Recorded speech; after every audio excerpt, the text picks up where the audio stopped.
नमस्कार दो मित्रों। आज हम उपस्थित हुए परावर्तन का टॉपिक लेकर ताज कैरियर पॉइंट के अंदर।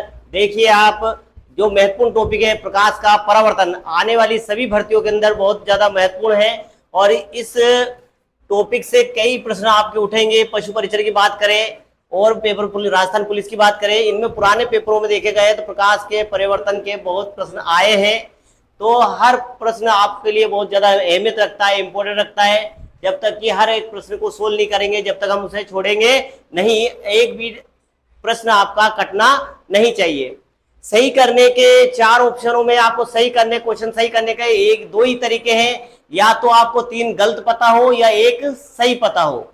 ऑप्शन आपका राइट तभी होगा जब आपको एक सही पता हो या फिर तीन गलत पता हो, तो आप उसका एक्यूरेसी आंसर निकाल सकते हो। आज का टॉपिक है हमारा प्रकाश का परावर्तन। क्या है मित्रों? प्रकाश का परावर्तन।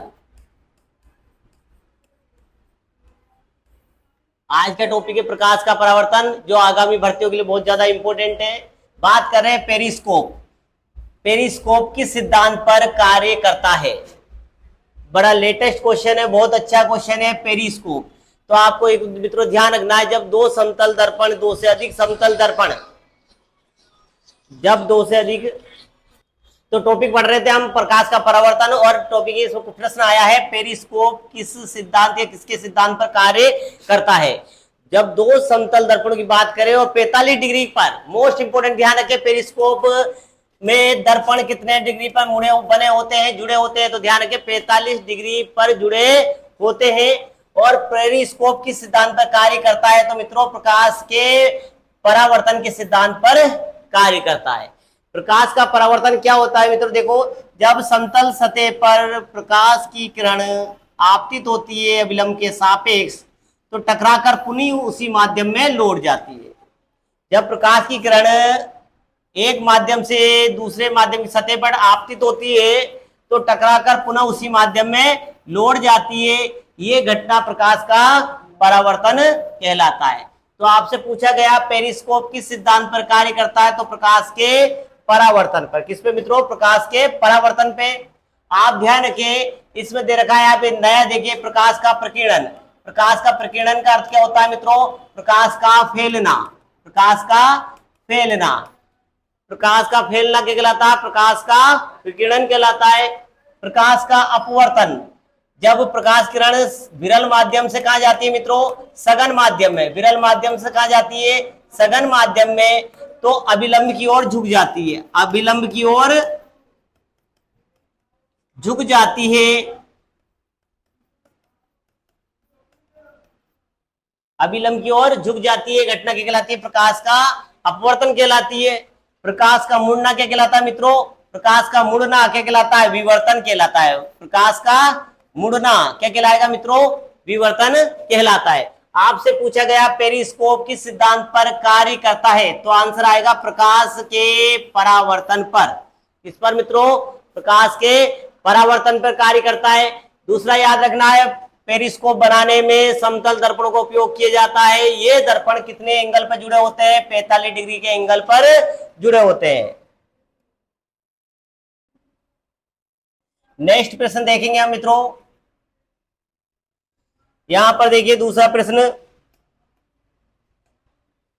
बात कर रहे हैं यहां पर, जब प्रकाश की एक किरण सघन माध्यम से, ध्यान रखिए मित्रों सघन माध्यम, माध्यम दो प्रकार के होते हैं, सघन माध्यम और विरल माध्यम। सघन माध्यम का ध्यान रखना कौन सा होता है? सघन माध्यम जिसमें कण पास पास होते हैं, कण पास पास होते हैं, वो माध्यम के कहलाता है मित्रों सघन माध्यम। और दूसरा ध्यान रखिए विरल माध्यम, जिसमें कण दूर दूर होते हैं। कण क्या होते हैं? दूर दूर होते हैं। जिसमें कण दूर दूर होते हैं वो विरल माध्यम, जिसमें कण पास पास होते हैं वो कहलाता है सघन माध्यम। और विरल माध्यम में किरण का वेग ज्यादा होता है, जबकि इसमें किरण का वेग कम होता है। तो ध्यान रखिए, जब प्रकाश की किरण सघन माध्यम से विरल माध्यम में, सघन माध्यम से विरल माध्यम में जाती है तो क्या होता है? आपने सुना होगा अपवर्तन की घटना होती है। किसकी? अपवर्तन की। तो आपने देखा होगा मित्रों, ये है कांच की एक सिल्ली। कांच की सिल्ली पे जब प्रकाश की किरण आपतित होती है तो अभिलंब की ओर झुक जाती है। जाना किधर है इसको? इधर, लेकिन जा किधर जाती है? इधर। किस ओर झुक जाती है मित्रों? अभिलंब की ओर झुक जाती है। तो यह घटना कहलाती है प्रकाश का अपवर्तन। क्या कहलाता है? प्रकाश का अपवर्तन। लेकिन यहां पर क्या कहलाएगा मित्रों? सघन माध्यम से विरल में। यहां तो था वायु से, कहां था मित्रों? वायु से चले गया इस सघन में। जबकि ध्यान रखिए प्रश्न पूछा है जो सघन से विरल में जाएगा। यह है जल, जल है सघन माध्यम, यह है वायु। तो देखिए प्रकाश की किरण जब सघन से विरल में जाएगी, किससे मित्रों? सघन से विरल में। प्रश्न बहुत इंपॉर्टेंट है, ध्यान रखें। अपवर्तन की घटना होती है विरल से सघन में, जबकि दूसरी ये वाली घटना प्रकाश के पूर्ण आंतरिक परिवर्तन की घटना होती है सघन से विरल की ओर। जब प्रकाश की किरण सघन माध्यम से विरल माध्यम में जाती है तो अभिलंब से अधिक कोण पर, ये अभिलंब से अधिक कोण पर उसी माध्यम में परावर्तित हो जाती है। यही घटना प्रकाश का क्या कहलाती है? पूर्ण आंतरिक परावर्तन कहलाती है। तो देखिए कौन से मित्रों? अभिलंब से दूर हो मुड़ जाती है, अभिलंब की ओर मुड़ जाती है, या सीधी निकल जाती है, या उसी माध्यम में वापस लौट जाती है। यदि आपको प्रश्न नया लग रहा है, नहीं आता, तो पहले एक एक प्रश्न काट दीजिए। प्रकाश की किरण सीधी निकल जाती है, गलत है। प्रकाश उसी माध्यम में लौट जाता है, वापस चला जाता है, तो क्या कहलाता है? ये प्रकाश का परावर्तन। क्या कहलाता है मित्रों? प्रकाश का परावर्तन। तो इसका मतलब तो ये प्रकाश का परावर्तन है नहीं, वो सघन से कहा आई है? विरल में आई है। सघन से विरल में आएगी तो क्या होगी? अभिलंब की ओर मुड़ जाती है या अभिलंब से दूर जाती है? तो आंसर आएगा अभिलंब से दूर जाती है। क्योंकि ये कौन सी घटना मित्रों? ये प्रकाश के पूर्ण आंतरिक परावर्तन की, पूर्ण आंतरिक परावर्तन। कौन सा परावर्तन है मित्रों? पूर्ण आंतरिक परावर्तन। तो ध्यान रखिए प्रश्न को, यही प्रश्न तीन तरह से आ सकता है। विरल से सघन में पूछे और वापस लौट जाए, विरल से सघन में जाए और टकराए, टकरा कर वापस लौट जाए, तो क्या कहलाएगा? ये प्रकाश का परावर्तन। अगर यही प्रश्न वापस आ जाए और विरल से सघन में आए और अभिलंब की ओर झुक जाए, अभिलंब की ओर मुड़ जाए, तो ये अभिलंब की ओर मुड़ जाए तो ये घटना आएगी प्रकाश का अपवर्तन। क्या आएगा मित्रों? प्रकाश का अपवर्तन। लेकिन इसने बोला है सघन माध्यम से विरल में जाएगी, यानी सघन से विरल में जाती है तो अभिलंब से दूर होकर पुनः उसी माध्यम में लौट जाती है। ये घटना कहलाती है प्रकाश का पूर्ण आंतरिक परावर्तन। और यहां पर ऑप्शन पहला राइट होगा मित्रों। नेक्स्ट प्रश्न देखिए,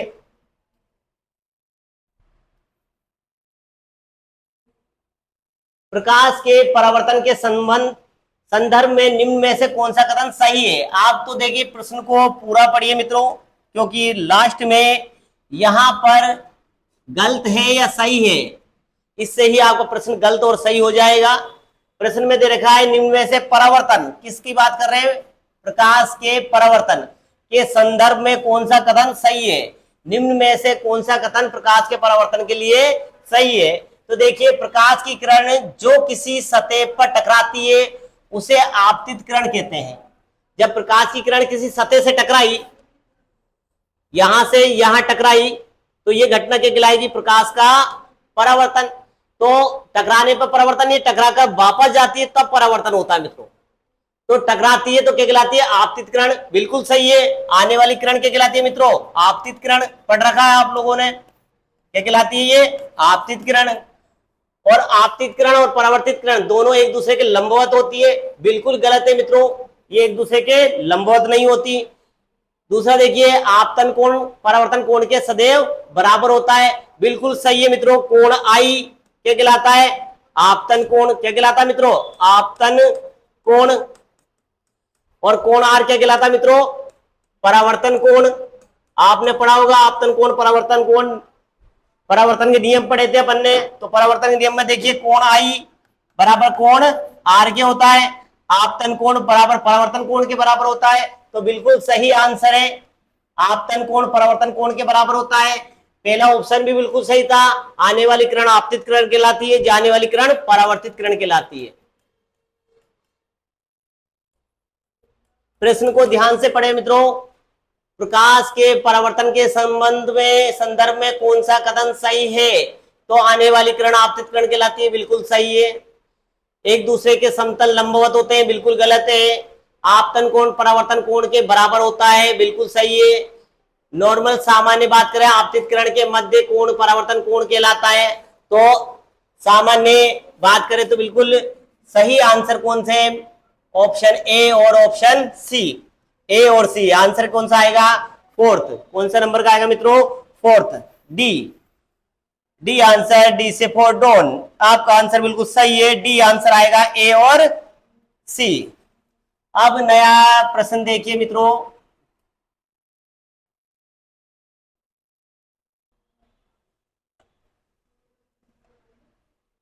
नेक्स्ट प्रश्न देखिए, किसी चमकदार सतह पर प्रकाश का आपतन होने पर उसकी दिशा परावर्तित हो जाती है। किसी चमकदार सतह पर, कोई भी चमकदार सतह है, प्लेन सतह है, उस पर, इस प्लेन सतह पर प्रकाश की किरण आई और आपतन होता है, होने पर उसकी दिशा क्या होती है? परावर्तित हो जाती है, आती है और दिशा वापस चली जाती है, मुड़ जाती है, यानी वापस लौट जाती है। तो प्रकाश की कौन सी घटना है? प्रकाश का परावर्तन। टकराती है और टकराकर पुनः उसी दिशा में, उसकी दिशा में, यानी उसी दिशा में मित्रों, उसी दिशा में, कौन सी दिशा में? उसी दिशा में परावर्तित हो जाती है। ध्यान रखिए मित्रों, उसी दिशा में टकराई और टकराकर उसी दिशा में वापस लौट जाती है। प्रकाश की घटना प्रकाश का परावर्तन कहलाता है। क्या कहलाती है मित्रों? प्रकाश का परावर्तन कहलाती है। पेपर से 1-2 महीने रह गए मित्रों, आप जितने क्यूज हो सकते हैं, जितने क्वेश्चन हो सकते हैं, उतने ज्यादा सोल्व करते रहे, क्योंकि आपकी प्रैक्टिस ज्यादा होगी तो आप वही क्वेश्चन आप सही सटीक लगा सकोगे। क्योंकि आपको जिंदगी में अनुमान से नहीं, अनुभव से काम होगा, और अनुभव होगा तो ही आप क्या करोगे? पेपर में सटीक आंसर लिख सकते हो। इसलिए आपको प्रैक्टिस सेट ज्यादा से ज्यादा पढ़ने हैं इन सबों में। देखिए मित्रों, अब बात कर रहे हैं हम नेक्स्ट प्रश्न की।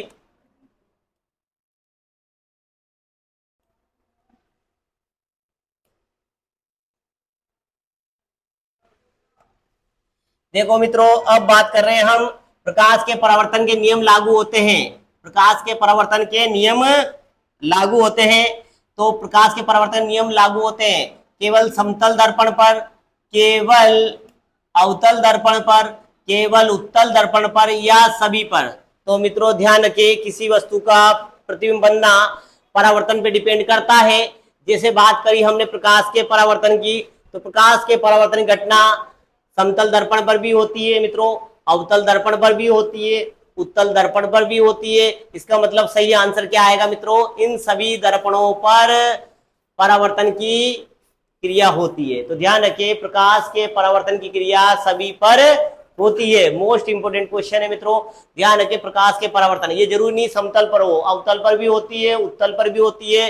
इसलिए आंसर क्या आएगा? सभी दर्पणों पर प्रकाश के परावर्तन की क्रिया होती है।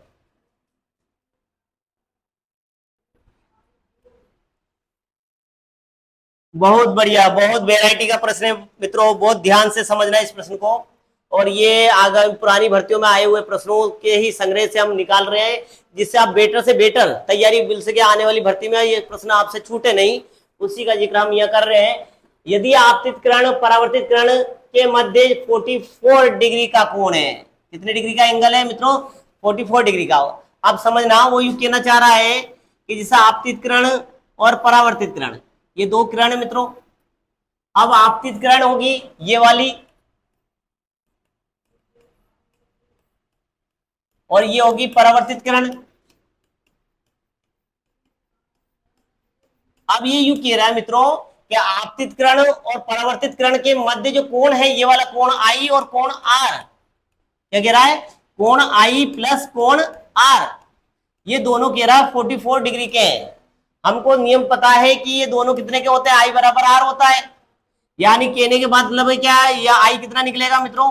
22 डिग्री, और आर कितना निकलेगा? फिर 22 डिग्री, और दोनों को मिला देंगे तो कितना बन जाता है? 44 डिग्री। या नियम तो ये कहता है कि कोण आई बराबर कोण आर होता है, जबकि प्रश्न पूछा है कि इन दोनों को मिला दे तो 44 डिग्री का कोण बनता है। तब परावर्तित किरण और परावर्तित सतह के मध्य अभिलंब के मध्य कोण का दुगना होगा। यानी कहने का मतलब ये कह रहे हैं कि इस सतह से जो कोण बन रहा है 22 डिग्री का, वो दूसरी सतह के बनने वाले कोण से क्या होता है? दुगना होता है। कितना होता है मित्रों? दुगना होगा, 2 गुना कर दिया जाता है। कितना कर दिया जाता है? 2 गुना कर दिया जाता है। इसका मतलब क्या निकलेगा मित्रों? एक पर कितना है? 22 डिग्री, तो दूसरे पर गुणा करते हैं तो कितना हो जाएगा? 44 डिग्री। कितना हो जाएगा मित्रों? 44 डिग्री। तो आंसर क्या आ जाएगा इसमें? 44 डिग्री। बढ़िया प्रश्न था मित्रों। ऐसे प्रश्न ही आपको ध्यान रखने, सोल्व करने, जिससे आप कोई प्रश्न छूटे नहीं आपका। देखिए 7वां प्रश्न पढ़ रहे हैं हम। विकल्प को चुनिए, निम्न में से उस विकल्प को चुनिए जिसमें प्रकाश का नियमित परावर्तन होता है। अब पहले तो आपको ये पता होना चाहिए, प्रकाश का परावर्तन की परिभाषा आ गई तो आपको पता होना चाहिए परावर्तन के नियम कितने हैं, परावर्तन के प्रकार कितने हैं। तो मित्रों ध्यान से देखना, मैं बता रहा हूं आपको। जब प्रकाश की किरण किसी समतल पृष्ठ पर आती है, टकराती है, टकराकर वापस चली जाती है, यह घटना कहलाती है प्रकाश का परावर्तन। क्या कहलाती है मित्रों? प्रकाश का परावर्तन। फिर हमने प्रकाश का परावर्तन के नियम थे, क्या नियम? आपतित किरण यानी आने वाली किरण, परावर्तित किरण जाने वाली किरण, और अभिलंब, तीनों एक ही तल में होते हैं। क्या मित्रों? आपतित किरण, परावर्तित किरण और अभिलंब, तीनों एक तल में होते हैं। तीनों एक तल में होते हैं। क्या होते हैं? एक तल में। क्या होते हैं मित्रों? एक तल में होते हैं। पहला नहीं। दूसरा नियम हमने पढ़ा मित्रों, कोण आई बराबर कोण आर के होता है, यानी आपतन कोण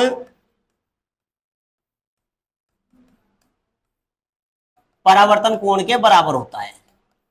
आपतन कोण किसके बराबर होता है मित्रों? परावर्तन कोण के बराबर होता है। ये किसके नियम है? प्रकाश के परावर्तन के नियम है।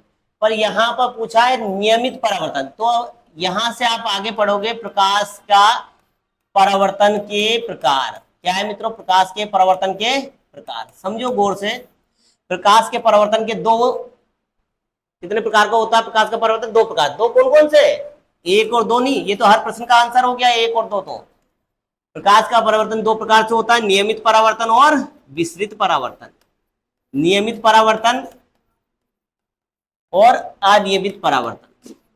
नियमित और अनियमित, और अनियमित का ही नाम है मित्रों विसरित परावर्तन। क्या नाम है? विसरित परावर्तन। ध्यान रखिए, नियमित परावर्तन, अनियमित परावर्तन।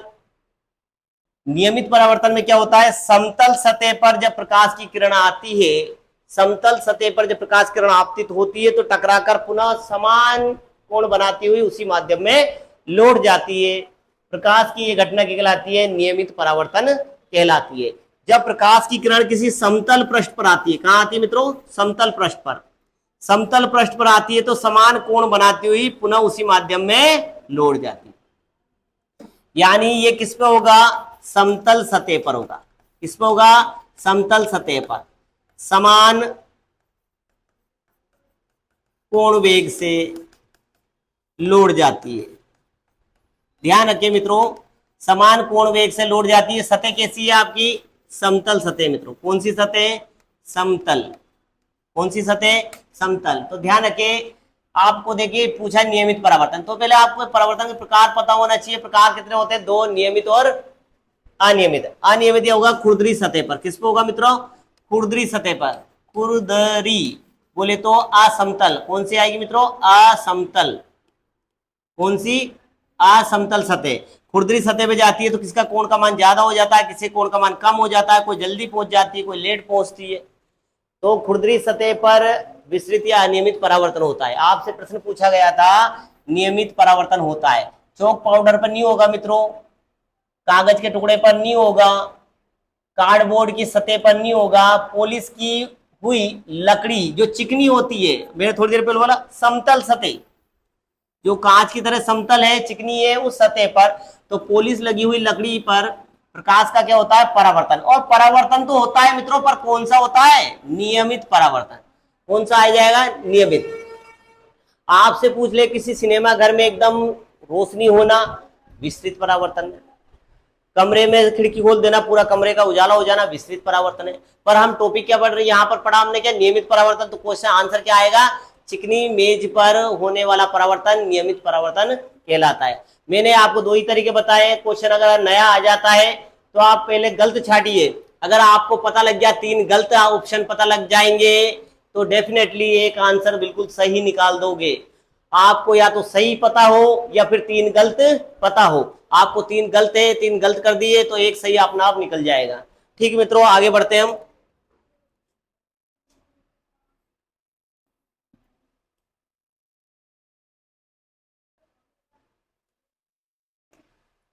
आप देखो, प्रकाश की एक किरण परावर्तित समतल सतह सतह के साथ 56 के डिग्री के कोण पर आपतित होती है तो परावर्तन कोण का मान कितना होगा।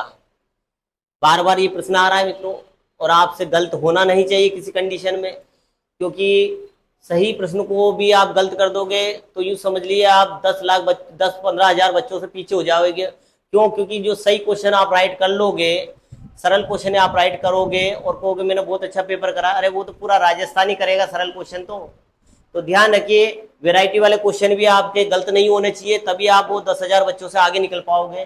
देखो, बात कर रहे हैं हम प्रकाश की एक किरण परावर्तित किरण सतह पर सतह के साथ 56 डिग्री का एंगल बनता है। देखिए इधर मित्रों, यहां से एक किरण आ रही है, किरण आ रही है तो एक बना रही है 56 डिग्री का एंगल। कितने का बना रही है? 56 डिग्री का एंगल बना रही है। फिर प्रश्न पूछा है परावर्तन कोण का मान कितना होगा, तो आपने नियम पढ़ा है, परावर्तन कोण का मान भी कितना होगा मित्रों? 56 डिग्री का। कितने का होगा? 56 डिग्री का। क्योंकि क्या नियम पढ़ रखा है, कोण आई बराबर क्या होता है मित्रों? कोण आर होता है। तो आंसर क्या आ जाएगा मित्रों? 56 डिग्री। कितना डिग्री आ जाएगा? 56 डिग्री। नेक्स्ट प्रश्न देखिए,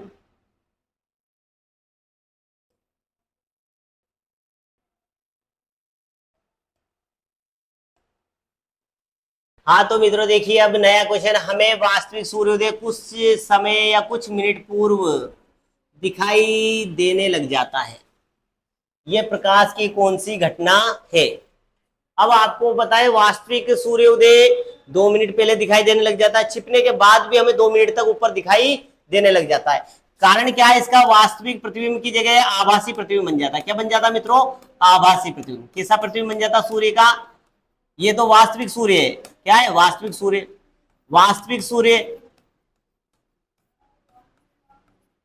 और ये क्या है? आभासी प्रतिबिंब। क्या है मित्रों? आभासी प्रतिबिंब।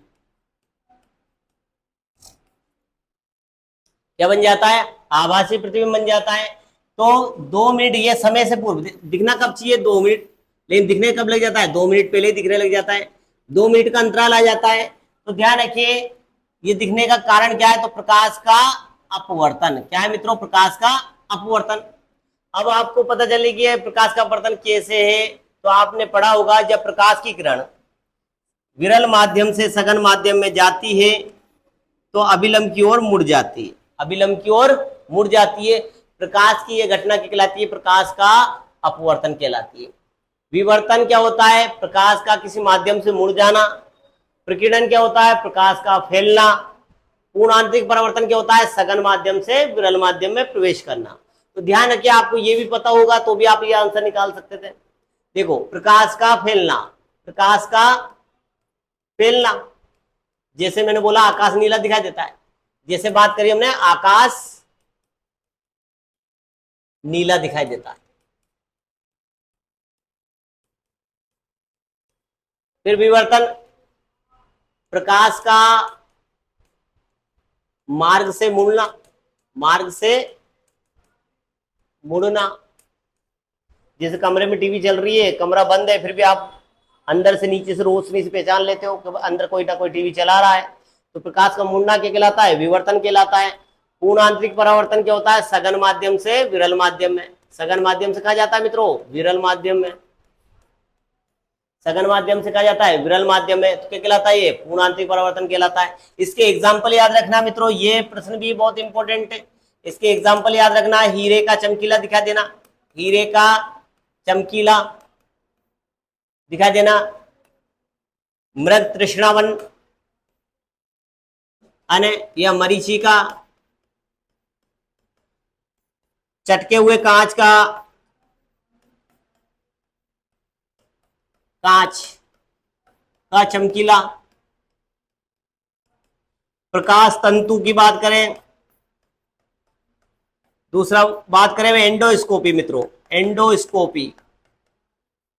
एंडोस्कोपी शरीर के अंगों की जांच, आंतरिक अंगों की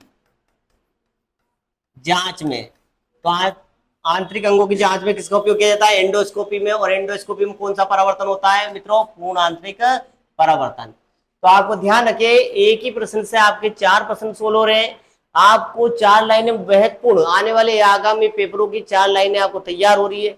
आपको इनको नोट करें, जिनको आपको लग रहा है अलग प्रश्न है, बेहतरीन प्रश्न है, तो आप उन्हें अलग से लिखिए। जो आपको याद नहीं है उन क्वेश्चन को लिखिए, जिससे आपको टॉपिक पूरा क्लियर हो जाएगा। सूर्योदय कुछ समय पूर्व दिखाई देने लग जाता है, या छिपने के बाद भी दिखाई देता है, या छिपने से पहले दिखाई देने लग जाता है, जल्दी उगने से पहले दिखाई दे रहा है, छिपने के बाद भी दिखाई दे रहा है। तो आंसर क्या आएगा? प्रकाश का अपवर्तन। क्या आएगा मित्रों? प्रकाश का अपवर्तन। राइट क्वेश्चन कौन सा है? ये राइट आंसर इसका क्या है? प्रकाश का अपवर्तन। प्रकाश के अपवर्तन की और घटनाएं बताऊं मित्रों। प्रकाश के अपवर्तन की और घटना कौन कौन सी है? जैसे गिलास में रखा हुआ नींबू, गिलास में रखा हुआ नींबू उभरा हुआ दिखाई देता है यहाँ पर। या बात करें हम गिलास में रखा हुआ पेंसिल की छड़, ये पेंसिल की छड़ मुड़ी हुई दिखाई देती है। पेंसिल की छड़ का मुड़ा हुआ दिखाई देना, नींबू का उभरा हुआ दिखाई देना, पानी के तल का उठा हुआ दिखाई देना, ये किसकी घटना है? प्रकाश के अपवर्तन की।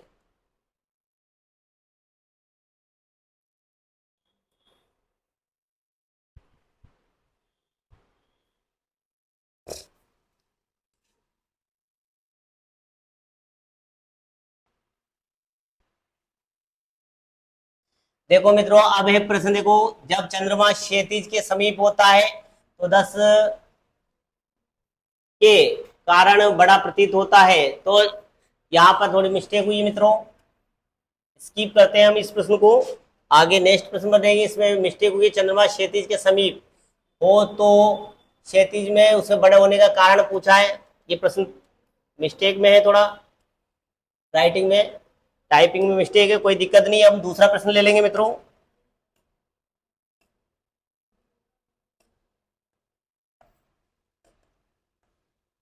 देखो, जब प्रकाश एक माध्यम से दूसरे माध्यम प्रवेश करता है तो प्रकाश की किरण मुड़ने की प्रक्रिया क्या कहलाती है? देखो, थोड़ी देर पहले ही बात किया था हमने, बात की थी कि प्रकाश की घटनाओं में प्रकाश के मुड़ने की प्रक्रिया क्या कहलाती है। देखो मित्रों, प्रकाश के मुड़ने की क्रिया, तो यहाँ पर सटीक ऑप्शन की बात करें तो 4 ऑप्शन जो पेपर के अकॉर्डिंग देखे गए, 4 ऑप्शन आप प्रश्न के अकॉर्डिंग राइट लगाएं। तो यहाँ पर देखो, प्रश्न के अकॉर्डिंग बात करें तो व्यतिकरण, परावर्तन और प्रकीर्णन और अपवर्तन, मुड़ने की प्रक्रिया क्या कहलाती है? तो ये तो टकराकर वापस जाना, टकराकर जाना क्या कहलाता है? वापस जाना परावर्तन कहलाता है। प्रकीर्णन फैलना कहलाता है। व्यतिकरण यानी जब साबुन के बुलबुले में प्रकाश गिरता है तो 7 रंग की पट्टिकाओं का निर्माण करता है। साबुन का बुलबुला, ये साबुन का बुलबुला, इस पर जब प्रकाश आता है तो ये 7 रंग की पट्टिकाएं बनाता है। क्या बनाता है मित्रों? 7 रंग की पट्टिकाएं बनाता है। 7 रंग की दिखाई देते हैं इसमें, यानी चमकीली सतह बनाता है। सर पे चमकीली हो जाती है, इसकी चमकीली सतह बन जाती है। तो ये घटना कहलाती है मित्रों व्यतिकरण। क्या कहलाती है? व्यतिकरण। क्या कहलाती है मित्रों? व्यतिकरण। आप सब ध्यान रखिए, बारिश के दिनों में सड़क पर गाड़ी खड़ी करने पर गाड़ी से क्या निकल जाता है? ऑयल। क्या निकल जाता है? ऑयल। अब ये ऑयल जैसे ही सड़क पर गिरता है तो सतरंगी परतें बनाता है। सड़क पर क्या बनाता है? रंगीन परतें बनाता है। सड़क पर रंगीन परतें बनती है। क्या बनती है? रंगीन परतें बनती है। ये सड़क पर रंगीन परतें भी कौन बना, किस घटना कारण हो रहा? प्रकाश के व्यतिकरण का। तो मित्रों, बहुत मोस्ट इंपोर्टेंट क्या है ये प्रश्न, प्रकाश के व्यतिकरण की घटना बताइए। तो साबुन के बुलबुले का रंगीन दिखाई देना, सड़क पर, गीली सड़क पर ऑयल गिरने से सतरंगी परतें बनना, ये कौन सी घटना है? व्यतिकरण है। यहां पूछा गया मुड़ने की प्रक्रिया, तो आंसर यहां पर क्या आएगा? अपवर्तन। क्या आएगा मित्रों? अपवर्तन। इसका सटीक आंसर है अपवर्तन। और दूसरा आता है विवर्तन। अगर यहां पर विवर्तन होता तो मैं विवर्तन राइट लगाता, लेकिन यह टॉपिक विवर्तन है नहीं, इसलिए हमने क्या लगाया मित्रों? अपवर्तन। तो दोनों ही घटना में क्या होता है? अभिलंब की ओर मुड़ जाती है। यहां पर भी घटना क्या होती है? प्रकाश की किरण आती है और अभिलंब की ओर मुड़ जाती है। तो इस मुड़ने शब्द की वजह से हमने क्या राइट लगाया है? अपवर्तन राइट लगाया है। नहीं तो एक आंसर इसका ये भी सही होता है, विवर्तन। क्या होता है मित्रों? विवर्तन। तो ध्यान रखें, दोनों आंसर राइट है, अपवर्तन और विवर्तन।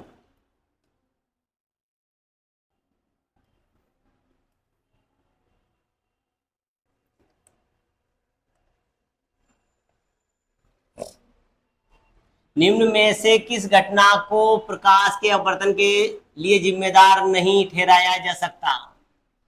समझिए मित्रों, निम्न में से किस घटना को प्रकाश के अपवर्तन के लिए जिम्मेदार नहीं ठहराया जा सकता?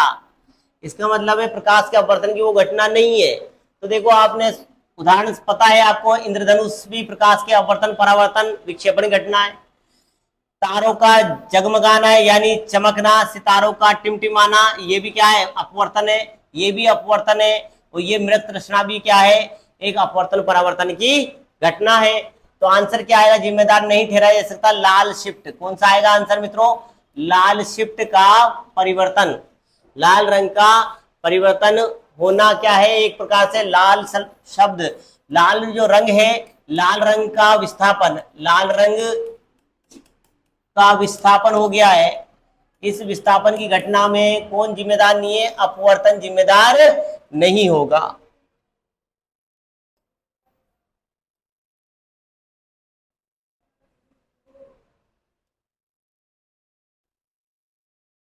ध्यान रखिए मित्रों, आप ये मत सोचिए कि कौन सा प्रश्न इंपॉर्टेंट है, कौन सा बेहतरीन प्रश्न है, यही आ सकता है।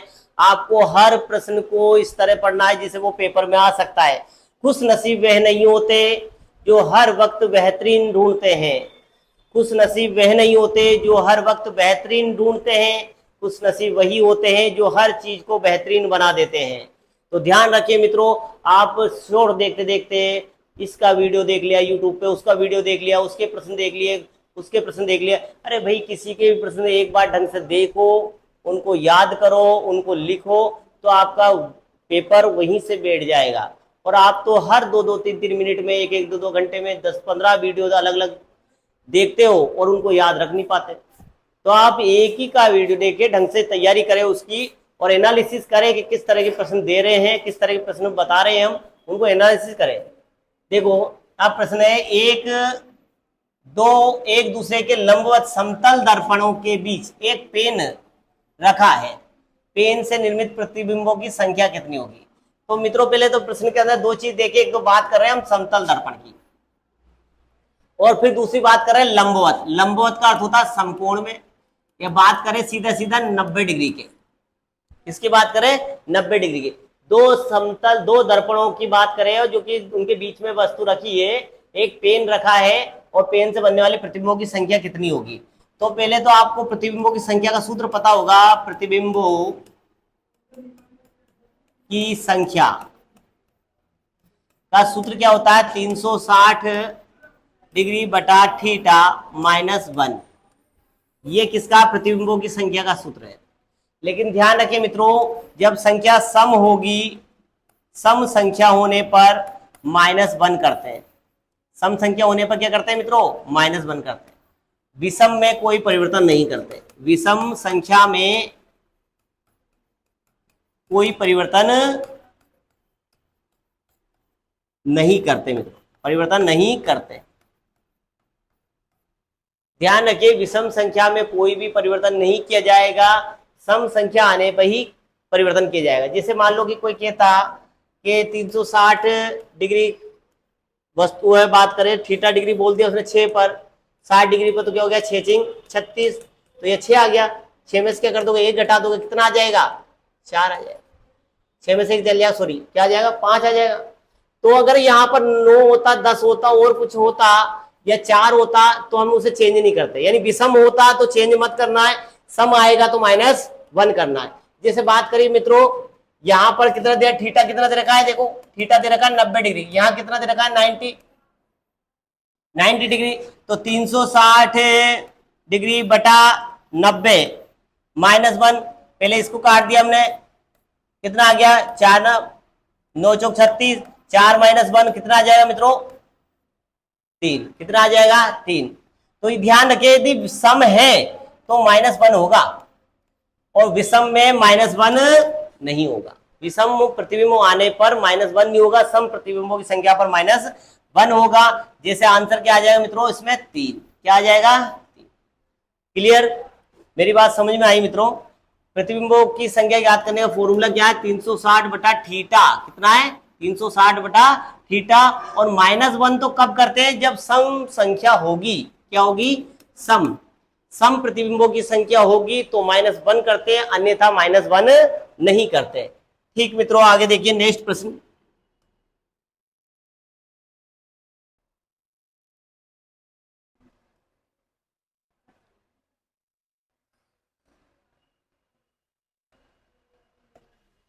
देखो, एक समतल दर्पण पर प्रकाश की एक किरण उसकी सतह के अभिलंब आपतित होती है तो उसके आपतन और परावर्तन कोण होंगे। अब देखो मित्रों, कह रहा है कि समतल दर्पण के प्रकाश की किरण उसकी सतह के अभिलंब पर आपतित होती है।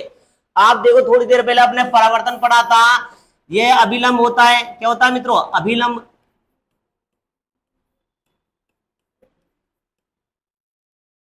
अब देखो, आपतित किरण इधर से आएगी, इधर से आएगी, इधर जाएगी, पर ये कह रहा है प्रश्न में, देखिए, यदि समतल दर्पण प्रकाश की एक किरण, ये प्रकाश की किरण है, देखिए आपको, अब ये प्रकाश की किरण एक, ये प्रकाश की किरण इधर आई और टकराकर यहां से आपतन कोण और परावर्तन वापस चली जाएगी, तो कितने का एंगल बन गया मित्रों? 0 डिग्री। कितने का बन गया? 0 डिग्री। सीधा सीधा बस प्रश्न ध्यान रखना है आपको, प्रकाश की किरण उसी सतह पर अभिलंब पर आपतित होती है। किस पर मित्रों? अभिलंब पर। जब भी प्रकाश की किरण अभिलंब पर आपतित होती है, अभिलंब पर टकराती है और अभिलंब के साथ आती है और उस पर जाती है वापस, तो बनने वाला कोण कितना होगा? 0 डिग्री। कितना होगा मित्रों? 0 डिग्री। 0 डिग्री, यानी परावर्तन कोण भी 0 डिग्री, अपवर्तन कोण भी, आपतन कोण बना वो भी 0 डिग्री, यानी कोण आई का मान भी क्या हो जाएगा मित्रों? यहाँ 0 डिग्री। कोण आर का मान भी क्या हो जाएगा मित्रों? 0 डिग्री। मेरी बात समझ में आई मित्रों? आगे बढ़िए।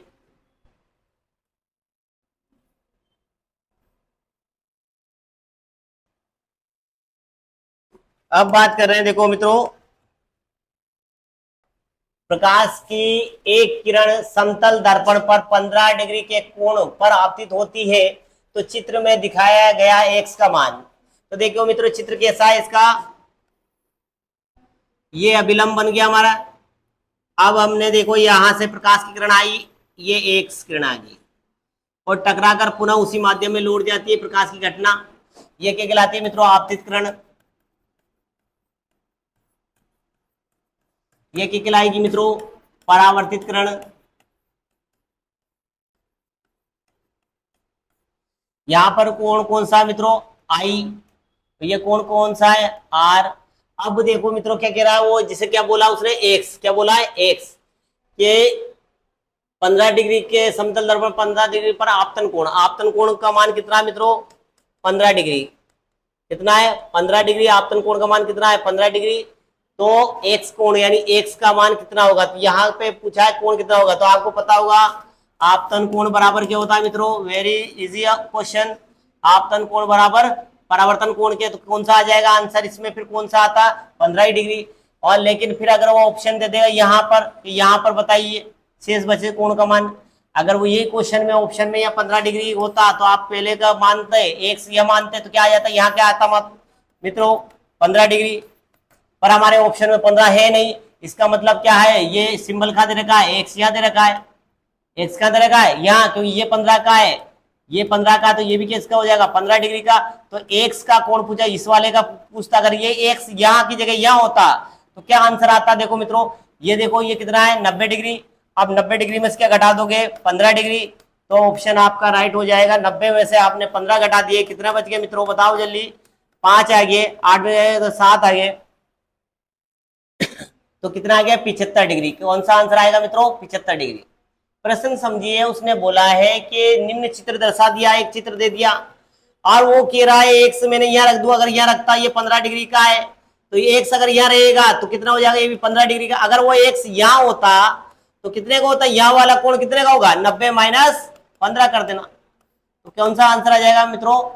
75 डिग्री। कौन सा आ जाएगा? 75 डिग्री। तो एक्स का मान कितना होगा? 75 डिग्री।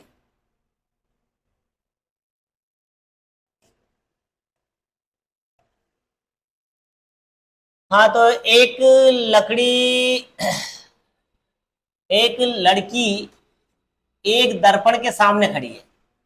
लड़की, सॉरी मित्रों, एक लड़की दर्पण के सामने खड़ी है। जैसे लड़की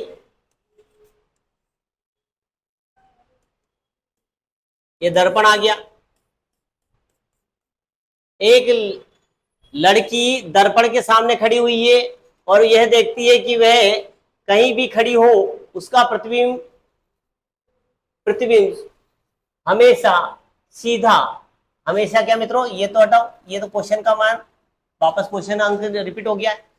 उसका प्रतिबिंब हमेशा सीधा बनता है, तो दर्पण कौन सा होगा?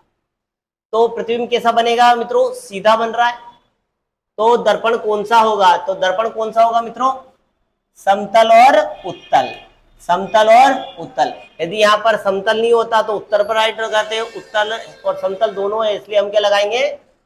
समतल और उत्तल दर्पण पर प्रतिबिंब क्या दिखाई देता है? सीधा। क्या बनता है मित्रों? सीधा प्रतिबिंब बनेगा। समतल दर्पण ध्यान के पार्श्व परावर्तन का उदाहरण सीधा बनता है, जो कि आपको पता है। तो आंसर क्या आएगा? समतल और उत्तल। दूसरा प्रश्न देखो, सेम प्रश्न आया मित्रों। प्रश्न की वैरायटी देखिए आप। ये आया हुआ क्वेश्चन है मित्रों, ये हाल ही भर्तियों में आया हुआ क्वेश्चन है, पशु परीक्षण में ही एक प्रश्न आया था। समतल दर्पण द्वारा बनने वाले प्रतिबिंबों के बारे में कौन सा कथन गलत है? कौन सा विकल्प गलत है? समतल दर्पणों के द्वारा बनने वाले प्रतिबिंबों में कौन सा प्रतिबिंब गलत है? तो आपको बताना है कि वो कौन सा गलत है। तो आपको पता है समतल दर्पण कौन सा प्रतिबिंब बनाता है? समतल दर्पण द्वारा प्रतिबिंब आभासी बनता है, सीधा भी बनता है, पार्श्व परावर्तन। पार्श्व परावर्तन नाम सुना होगा मित्रों। पार्श्व परावर्तन क्या होता है? जल्दी बोलिए। पार्श्व परावर्तन होता है किसी दर्पण में देखने पर मेरा बायां भाग दायां दिखाई देता है। क्या दिखाई देता है मित्रों? बायां भाग दायां दिखाई देता है। बायां भाग दायां दिखाई देता है, दायां भाग बायां दिखाई देता है, तो दायां क्या दिखाई देगा? बायां। तो ये क्या कहलाएगा? पार्श्व परावर्तन। क्या कहलाता है? पार्श्व परावर्तन। तो समतल दर्पण जो है मित्रों, समतल दर्पण या समतल दर्पण की बात है, समतल दर्पण पार्श्व परावर्तन यानी उल्टा करता है, सीधा वस्तु का प्रतिबिंब बनाता है और आभासी बनाता है, और वस्तु के आकार का बनता है। किसके आकार का? वस्तु के आकार। आभासी बनेगा, वस्तु के आकार का बनेगा और सीधा बनेगा। और यदि पार्श्व परावर्तन हो जाएगा तो कैसा होगा? पार्श्व उत्क्रमित। उत्क्रमित का अर्थ होता है मित्रों, जैसी वस्तु है उसके साइड में आएगा। जैसे मेरी जेब यहाँ है, आप मुझे दर्पण में देखोगे, हम दर्पण में देखते हैं, तो मेरी जेब कहाँ दिखाई देगी? यहाँ। तो ये पेन कहाँ दिखाई देगा? इस तरफ दिखाई देगा। तो समतल दर्पण कौन सा? पार्श्व परावर्तन घटना को प्रतीत करता है। तो पार्श्व परावर्तन का अर्थ होता है मेरा दायां भाग बायां दिखाई देगा, बायां भाग दायां दिखाई देगा। आगे मित्रों, तो आपने पता करा पहले तो है कौन सा? गलत पूछा है तो पहले आप पता करो सही कौन सा है। मैंने दो ही तरीके बताया आपको, सही तीनों ऑप्शन पता कर लो।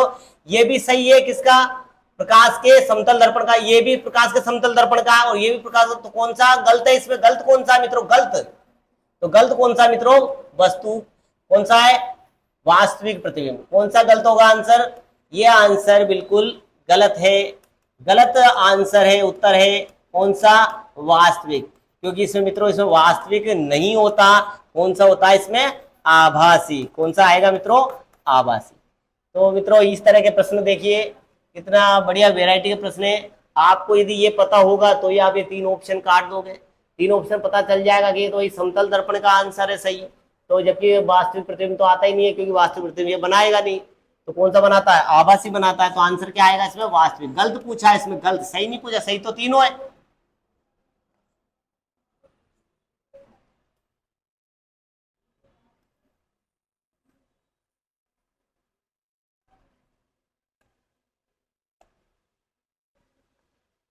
देखो मित्रों, अब है समतल दर्पण पर जब प्रकाश की किरण लंबवत आपतित होती है तो परावर्तन के कोण का मान कितना होगा? अब देखो मित्रों, समतल दर्पण पर एक प्रकाश की किरण लंबवत आपतित होती है। सेम प्रश्न हो गया वैसे ही दूसरी वाली शिफ्ट में जब दिया था, पहली शिफ्ट में दे दिया था उसने अभिलंब के सापेक्ष दे दिया, दूसरी शिफ्ट में दे दिया लंबवत दे दिया। जब प्रकाश की किरण लंबवत आएगी, जब प्रकाश की किरण टकरा, यहां पर अभिलंब के लंबवत, यू लंबवत आ गई। आप समझिए, आप लंबवत प्रकाश किरण आ रही है, लंबवत प्रकाश किरण आ रही है, तो उस कंडीशन में लंबवत प्रकाश किरण आ रही है, तो जब टकराकर वापस उसी कोण में जाएगी तो क्या कहलाएगी? वापस जाएगी। तो कितने डिग्री का एंगल बनेगा? 0 डिग्री का। कितने का बनेगा? 0 डिग्री का। कितने डिग्री का एंगल बनेगा मित्रों? 0 डिग्री का।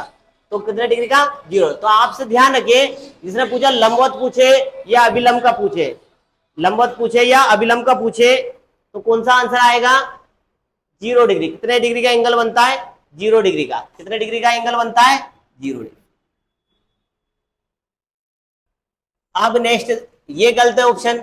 आपको सीधा दिख रहा है अपना लंबवत, लंबवत यानी इस तरफ परपेंडिकुलर, ये देखो लंबवत, तो इस पे टकरा कर वापस जाएगा। अब वापस जाएगी तो कितने डिग्री का एंगल बनेगा बताओ? अरे 0 डिग्री का बनेगा। कितने डिग्री का एंगल बनेगा? 0 डिग्री का एंगल बनेगा। हम पढ़ रहे हैं अब 19वें नंबर का क्वेश्चन। दो समतल दर्पण एक दूसरे के समकोण पर है। किस पे है मित्रों? समकोण पर। एक दूसरे के समकोण पर है। तो एक प्रकाश की किरण पहले दर्पण पर तो आ रही है 30 डिग्री पर, तो परावर्तन क्या आपतित होती है 30 डिग्री पर। तो समतल दर्पण के परावर्तन कोण का मान कितना होगा? तो 90, यानी समकोण पर है मित्रों। किस पे? समकोण पर। तो एक 30 डिग्री का बन रहा है, तो दूसरा कोण कितने डिग्री का बन जाएगा मित्रों? 60 डिग्री का। तो आंसर क्या आएगा इसमें? 60 डिग्री प्रश्न का आंसर होगा दूसरा। नेक्स्ट प्रश्न देखिए मित्रों, 20वें नंबर का प्रश्न हम पढ़ रहे हैं। एक समतल दर्पण के सामने, एक समतल दर्पण के सामने यदि कोई वस्तु रखी है, एक समतल दर्पण के सामने यदि कोई वस्तु रखी है 60 सेंटीमीटर की दूरी पर रखी जाए, तो वस्तु और दर्पण, गौर से देखिए समझिए प्रश्न को, वस्तु और दर्पण द्वारा बनने वाले उसके प्रतिबिंब के मध्य की दूरी क्या होगी? आपने देखा होगा समतल दर्पण जब पढ़ा था तो आपने पढ़ा है वस्तु यदि किसी पर इतने सेंटीमीटर दूरी पर रखी है वस्तु, तो वस्तु का प्रतिबिंब भी उतनी ही दूरी पर बनता है। जैसे यहाँ पर 30 सेंटीमीटर पर रखी है, तो यहाँ भी कितना हो जाएगा? 30 डिग्री सेंटीमीटर, 30 सेंटीमीटर पर क्या बन जाएगा? वस्तु का प्रतिबिंब बन जाएगा। तो वो पूछ रहा है प्रतिबिंब के, वस्तु के और दर्पण द्वारा बनने वाले प्रतिबिंब के बीच की दूरी। क्या पूछ रहा है? बीच की दूरी। तो ये कितनी है मित्रों? 30 तो ये होगी और 30 ये होगी। इसी प्रकार देखिए यहाँ पर मैं बात कर रहा हूँ 60 ये होगी और 60 ये होगी, कुल मिलाकर कितनी हो जाएगी मित्रों इसकी प्रतिबिंब की दूरी? 120। कितने आ जाएगा मित्रों? 120 सेंटीमीटर। ध्यान रखिए, पुरानी भर्तियों में भी ये प्रश्न आया है, पशु परिचर्या के अंदर भी ये प्रश्न आया है। ध्यान रखिए, समतल दर्पण पर यदि प्रश्न आ जाए, दौड़ता हुआ कोई व्यक्ति आता है, यदि रनिंग करता हुआ v वेग से आता है, v वेग से दौड़ता हुआ आता है, तो वस्तु क्या दिखाई देती है? 2v वेग से दिखाई देती है। किस वेग से दिखाई देती है? 2v वेग से दिखाई देती है। ये आपने पढ़ रखा है। लेकिन यहाँ प्रश्न दूसरा है। यहाँ पर बोला है कि एक समतल दर्पण सामने की वस्तु रखी है 60 सेंटीमीटर दूरी पर रखी है, तो इसके अंदर जो प्रतिबिंब बनेगा वह उतनी ही दूरी पर बनता है जितनी दूरी पर वस्तु रखी है। वस्तु समतल दर्पण पे वस्तु का प्रतिबिंब उतनी ही दूरी पर बनता है जितनी दूरी पर वस्तु रखी है। तो 60 सेंटीमीटर दूरी पर रखी है, तो वस्तु का प्रतिबिंब भी कितनी दूरी पर बनेगा? 60 पर। और पूछा यहां से यहां पर बनने वाले प्रतिबिंब की दूरी, जो प्रतिबिंब यहाँ रखा है, इस प्रतिबिंब का यहाँ के प्रतिबिंब के मध्य की जो दूरी होगी, ये दूरी कितनी होगी मित्रों? ये 60 + 60 कितना आ जाएगा आंसर आपका? 120 सेंटीमीटर। कितना आ जाएगा मित्रों? 120 सेंटीमीटर। बहुत वेराइटी का प्रश्न है मित्रों। आगे नेक्स्ट प्रश्न पढ़ेंगे हम। 21 नंबर का प्रश्न देखिए। हम पुराने पेपरों से आगम जो पेपर होने वाले हैं उनके लिए संग्रह जो लाए हैं, इसमें राजस्थान चतुर्थ श्रेणी के सभी जनरल साइंस के क्वेश्चन पूरे कराए जाएंगे। ये पूरी उम्मीद की जा रही है कि इनसे ही प्रश्न आए, और आपको पुराने जो पेपरों से किस तरह नए क्वेश्चन बन सकते हैं वो मैं इस वीडियो के अंदर बता रहा हूं, और किस तरह क्वेश्चन आया था और किस तरह इसका सॉल्यूशन निकला है। आप इसे देखिए, इसे बेहतरीन से बेहतरीन तरीके से समझने का प्रयास करें, जिससे आने वाले पेपरों में अगर इस तरह के प्रश्न आते हैं तो उनको आप आसानी से कर सको। देखो मित्रों, एक दूसरे से 60 डिग्री के कोण पर एक वस्तु रखी है, एक दूसरे के 60 डिग्री के कोण पर दो समतल दर्पणों के बीच स्थित वस्तु के सामने बनने वाले प्रतिबिंबों की संख्या कितनी होगी? प्रश्न है यहाँ पर प्रतिबिंबों की संख्या। क्वेश्चन क्या है? प्रतिबिंबों की संख्या कितनी होगी? प्रतिबिंबों की संख्या कितनी होगी मित्रों? तो आपको सूत्र दे रखा है। प्रतिबिंबों की संख्या ज्ञात करने का सूत्र क्या है मित्रों? प्रतिबिंबों की संख्या ज्ञात करने का फॉर्मूला पढ़ रखा है आपने 360 डिग्री बटा थीटा -1। ये किसका है मित्रों? प्रतिबिंबों की संख्या ज्ञात करने का है। यदि सम संख्या आ जाती है तो क्या करते हैं? -1 करते हैं। कब करते हैं? सम संख्या आने पर। क्या आने पर? प्रतिबिंबों की संख्या यदि सम आएगी तो -1 करते हैं। यदि संख्या विषम आती है, यदि संख्या क्या आती है? विषम आती है, तो कोई परिवर्तन नहीं करते, उस पर माइनस का चिन्ह नहीं लगाते, -1 नहीं करते। यह प्रश्न बोला है 60 डिग्री के कोण पर दो समतल रखे हैं और तो वस्तुओं के प्रतिबिंबों की संख्या कितनी होगी? तो आपने देखा यहाँ पर मैं 60, थीटा कितना दे रखा है मित्रों? 60 डिग्री। थीटा कितना दे रखा है? 60 डिग्री। जब मैं 60 का भाग दे दूंगा इसमें, क्या हो जाएगा? 6 36। तो यहां से हो जाएगा 6 - 1 और आंसर आ जाएगा 5। कितना आ जाएगा मित्रों? 5। तो ध्यान रखिए 60 डिग्री जो थीटा का मान है, किसका मान है मित्रों? थीटा डिग्री कितना दे रखा है? 60। तो यहां पर दे रखा है थीटा बराबर 60 डिग्री, तो मैंने 60 डिग्री रख दिया मित्रों सूत्र में। 60 से काट दिया, कितनी बार कटा है? 6 बार। 6 में से 1 माइनस कर दिया, क्योंकि 6 क्या है? यहाँ सम संख्या है, तो सम में से एक संख्या माइनस करते हैं तो कितना आ जाएगा आंसर? 5। तो आपका सही आंसर होगा 5। नेक्स्ट प्रश्न देखिए।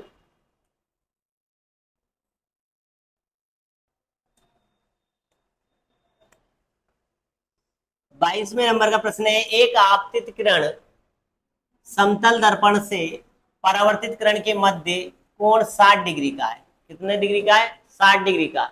तो परावर्तित किरण आपतित किरण के सापेक्ष किस कोण से विचलित होगा? तो मित्रों देखो, ये बोल रहा है, समझो पहले तो प्रश्न को क्या है। आपतित किरण समतल दर्पण से परावर्तित किरण के मध्य 60 डिग्री के कोण पर होती है।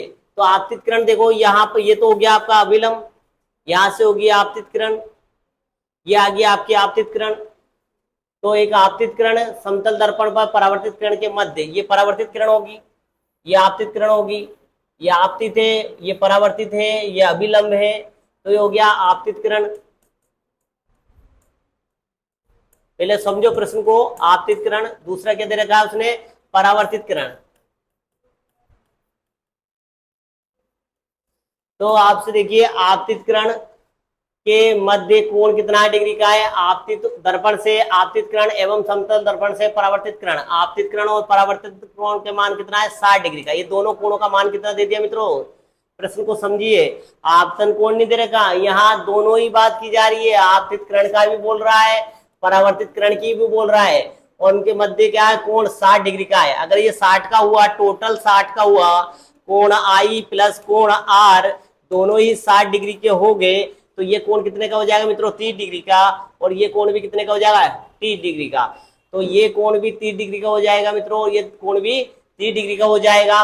तो ये बोल रहा है, देखो परावर्तित किरण के सापेक्ष किस कोण से विचलित होगी? तो परावर्तित किरण, ये परावर्तित किरण है, ये परावर्तित किरण आपतित किरण के सापेक्ष किस कोण से विचलित होगी? तो ये देखो यहां से किस कोण से विचलित होगी? ये यहां पर देखो, ये तो 60 था, ये 60 है, और यहां से आ गया ये 60।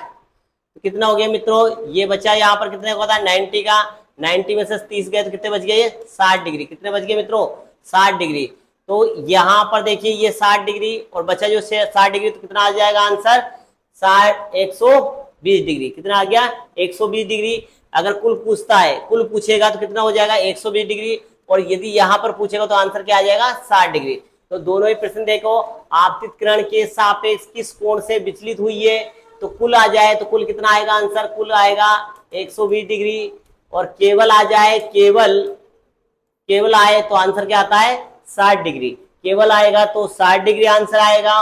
और केवल परावर्तित किरण पूछे, परावर्तित किरण कोण का कोण तो क्या आएगा मित्रों? 60 डिग्री। और कुल कोण पूछे तो कितना आ जाएगा? ये 120। 60 तो ये यहाँ हो गया, 60 ये यहाँ हो गया, ये दोनों मिलाकर कितने हो गए? 120। कितने हो गए मित्रों? 120 डिग्री। ठीक, नेक्स्ट प्रश्न देखिए मित्रों।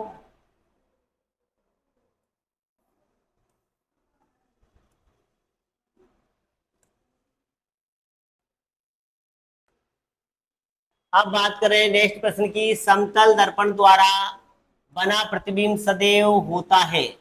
समतल दर्पण द्वारा किस प्रकार का प्रतिबिंब बनता है, ये प्रश्न बार बार आ रहा है।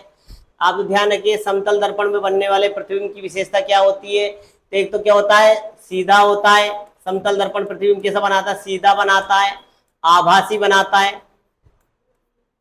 ठीक, और वस्तु के बराबर बनाता है। कैसे बनाता है, वस्तु के बराबर बनाता है। तो ध्यान रखिए आप, ये वास्तविक प्रतिबिंब नहीं बनाता। समतल दर्पण वास्तविक प्रतिबिंब नहीं बनाता। कौन सा बनाता, आभासी। तो कैसा आंसर आएगा, देखो, सीधा, आभासी और वस्तु के बराबर। यह वास्तविक आ गया तो ये काट दिया आपने, ये वास्तविक आ गया तो ये काट दिया, वस्तु की साइड से छोटा आ गया तो आपने ये ऑप्शन काट दिया। आप देखिए ये तीन ऑप्शन कट गए आपके, ये कट गया, ये कट गया, ये कट गया, तो बचा कौन सा, सीधा होता है, आभासी होता है और वस्तु के बराबर होता है।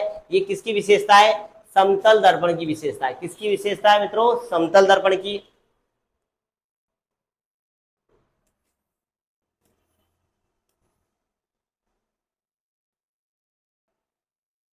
ध्यान रखिए मित्रों, प्रश्न आपको हर बार हर शिफ्ट में कुछ ना कुछ बदले हुए नजर आएंगे।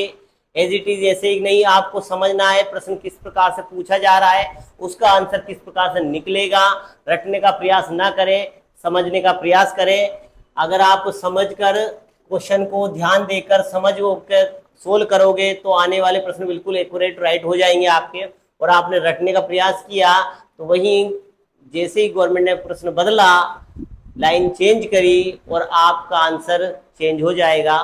तो समतल दर्पण के प्रतिबिंब के लिए निम्न में से कौन सा सही नहीं है। पहले तो देखिए मित्रों, क्या सही नहीं है, समतल दर्पण के प्रतिबिंबों के लिए कौन सा कथन सही नहीं है। तो कौन सी लाइन क्या है, सही नहीं है। तो आपको थोड़ी देर पहले ही बात करी मैंने, सही लाइन कौन सी है, आभासी बनता है, सीधा बनता है, और बात करी हमने कैसा बनता है, वस्तु के बराबर बनता है, वस्तु के बराबर बनता है।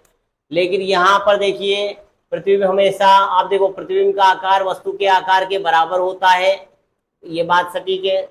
प्रतिबिंब हमेशा आभासी होता है, ये बात सही है। प्रतिबिंब हमेशा सीधा होता है, ये बात भी सही है। तो पूछ रहा है यहाँ गलत बात कौन सी है मित्र, कौन सी गलत बात कौन सी है। तो गलत कौन सा है, ये वास्तविक प्रतिबिंब नहीं बनाता। तो आंसर आपसे पूछा नहीं है, तो कौन सा, ये है, ये है, ये है, तो कौन सा आंसर आएगा, नहीं कौन सा आएगा इसमें, प्रश्न नंबर 3। ध्यान से सुनिए मित्रों, ये प्रश्न आया हुआ है, राजस्थान आरएमएस भर्तियों के अंदर आ चुका है। आप ऐसा ही प्रश्न आप दोबारा देख सकते हो, इसलिए आप ध्यान रखिए। प्रतिबिंब समतल दर्पण में प्रतिबिंब, आपको टॉपिक एक ही दे रखा है राजस्थान पर भर्ती के अंदर, चतुर्श्रेणी भर्ती के अंदर, कौन सा, प्रकाश का परावर्तन। अब परावर्तन जो है टॉपिक है, दर्पण में भी हो रहा है, परावर्तन समतल दर्पण में भी हो रहा है। परावर्तन के नियम याद करने, उन्हीं से ये प्रश्न बनेंगे और उन प्रश्नों का संग्रह हम आपके लिए लेके आए। तो देखिए आंसर क्या आएगा आपका, नहीं कौन सा है, तीसरा पे राइट लगा लीजिए, ये 3 पर आपने राइट लगा दिया। नेक्स्ट प्रश्न देखिए,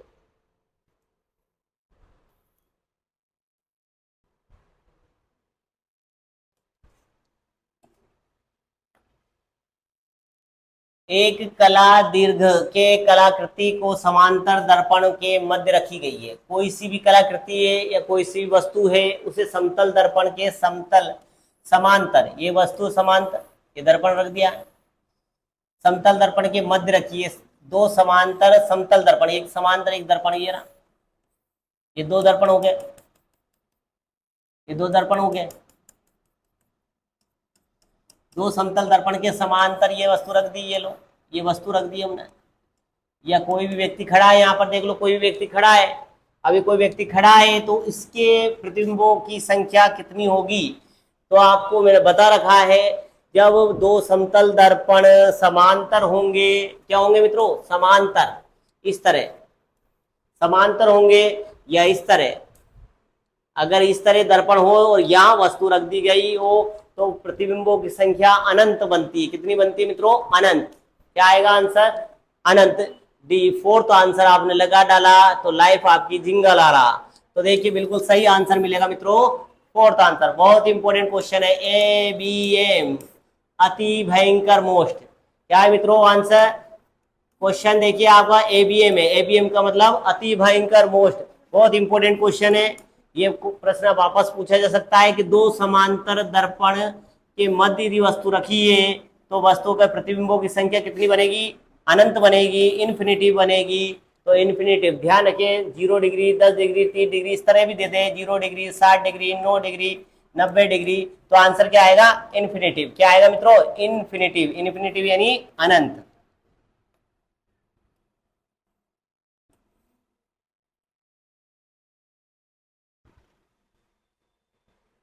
देखो, दूर स्थित, बात कर रहे हैं अब नया प्रश्न, 26वें नंबर का प्रश्न देखिए मित्रों। दूर स्थित एक ऊंची इमारत पर पूरा प्रतिबिंब निम्न में से हमेशा देखा जा सकता है। पूरा प्रतिबिंब देखने के लिए हम किस दर्पण का उपयोग करेंगे? तो जरा बताइए, इसमें से कौन सा आंसर आएगा? किसी दूर स्थित ऊंचाई पर कोई वस्तु रख दी जाए और उसका पूरा प्रतिबिंब हमको देखना है। जैसे मान लो कि वस्तु यहाँ पर है, यहाँ ये इमारत है और इस इमारत के ऊपर यहाँ पर कोई वस्तु रखी है, यहाँ पर कोई वस्तु रखी है और इसका मेरे को प्रतिबिंब देखना है। तो पूरा प्रतिबिंब देखना है, इसका पूरा प्रतिबिंब देखना है। तो ये दर्पण कौन सा होगा? इस दर्पण का नाम क्या होगा? तो आंसर क्या आएगा मित्रों? उत्तल दर्पण। कौन सा दर्पण आएगा मित्रों? उत्तल दर्पण। अगर यहाँ पर एक ऊंचाई की जगह वस्तु की लंबाई की आधी रखी जाती, क्या मित्रों? वस्तु की ऊंचाई दर्पण की ऊंचाई की आधी होती प्रश्न में, तो फिर वस्तु का पूरा प्रतिबिंब समतल दर्पण पर देखा जाता है। किस पे देखा जाता है मित्रों? समतल दर्पण में। जैसे मार करिए बात पेन, इसकी बात करिए, इसकी लंबाई 4 सेंटीमीटर है, इसका पूरा प्रतिबिंब देखना है तो दर्पण की ऊंचाई कितनी होगी? तो दर्पण की ऊंचाई या लंबाई कितनी होगी? इस वस्तु की लंबाई की आधी होनी चाहिए, यानी ये 4 सेंटीमीटर का, तो कितने का होगा मित्रों?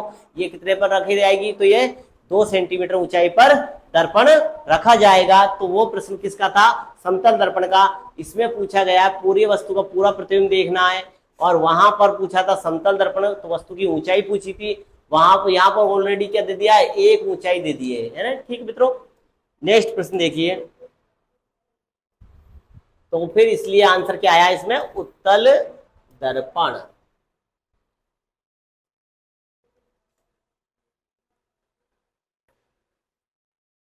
देखो, खाली स्थान का उपयोग अधिकतर वाहनों के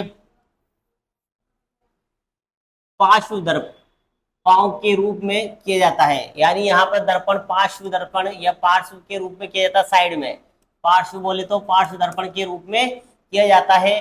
तो किस दर्पण का उपयोग साइड में? आपने देखा होगा स्कूटी में, यहाँ पर देखो गाड़ियों के अंदर साइड में ये दर्पण लगा होता है, यहाँ गाड़ियों के साइड में एक दर्पण लगा होता है। यहाँ आगे जो दर्पण लगता है वो तो कौन सा मित्रों? अवतल दर्पण है। कौन सा है? अवतल दर्पण। और यहाँ पर जो साइड में पीछे के चित्रों को देखा जाता है, ये पीछे के चित्रों को देखने के लिए कौन सा दर्पण लगाएंगे हम मित्रों? ये पीछे के चित्रों को देखने के लिए यहाँ पर कौन सा दर्पण लगा था? उत्तल दर्पण लगा होता है।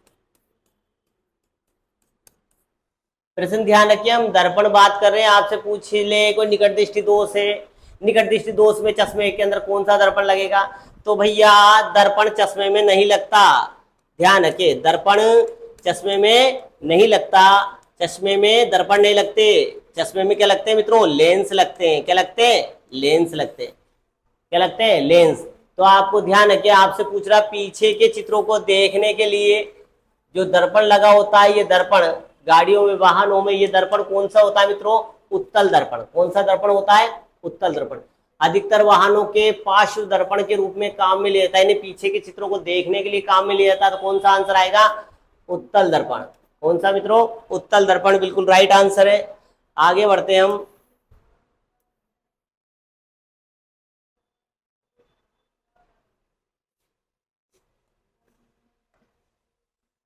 दांतों का आवर्धित प्रतिबिंब देखने के लिए डॉक्टर द्वारा कौन सा दर्पण काम में लिया जाता है? आपसे बात करें, दर्पण दो प्रकार, समतल दर्पण और अवतल दर्पण। तो आपसे बात करी हमने अवतल दर्पण की, बात करी हमने समतल दर्पण की।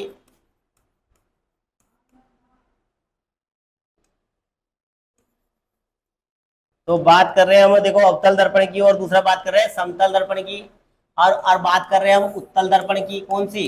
उत्तल दर्पण की। समझना मित्रों, तीन ही टॉपिक, बार बार तीन ही प्रश्न, तीन ही तरह के प्रश्न आ रहे हैं, समतल दर्पण, उत्तल दर्पण, अवतल दर्पण। अब आपको इसमें समझो कि यह पूछ रहा है, अभी हाल जस्ट तो इससे पहले प्रश्न पढ़ा था हमने, साइड में कौन सा लेंस या कौन सा दर्पण लगा होता है, यहाँ कौन सा लगा होता है, मैंने जस्ट बताया था। आगे कौन सा लगा होता है? अवतल दर्पण लगा होता है। और यहाँ कौन सा लगा होता है? उत्तल दर्पण लगा होता है। पर ये प्रश्न चेंज कर दिया, प्रश्न क्या हो गया? दांतों के डॉक्टर का कौन से दर्पण का उपयोग किया जाता है? तो आंसर क्या आता है? अवतल दर्पण। अवतल दर्पण देखो चिकित्सक करता है इसका उपयोग, है ना, चिकित्सक जो करता है इसका उपयोग कर रहा है, डॉक्टर कर रहा है। दूसरा यार देखो सलून की दुकान पर, शेविंग की दुकान पर, शेविंग की दुकान पर, ठीक। और दूसरा एक और याद रखें मित्रों, ये सैटेलाइट में, किसमें? सैटेलाइट, सैटेलाइट में भी इसका उपयोग किया जाता है। किसका? अवतल दर्पण पे। दूसरे की गाड़ी की हेडलाइट, गाड़ी की हेडलाइट, गाड़ी की हेडलाइट में भी किसका उपयोग किया जाता है? अवतल दर्पण का उपयोग किया जाता है। तो सैटेलाइट में, गाड़ी की हेडलाइट में, शेविंग की दुकान पर, ब्यूटी पार्लर की दुकान पर, चिकित्सा दांत वाले डॉक्टर में, खानों में, सर्च लाइट में, इसमें मित्रों सर्च लाइट के रूप में किसका उपयोग किया जाता है? अवतल दर्पण का। सौर भट्टी में, सौर भट्टी में किसका उपयोग किया जाता है मित्रों? तो ध्यान रखिए, सौर भट्टी में भी किसका उपयोग किया जाता है? अवतल दर्पण का।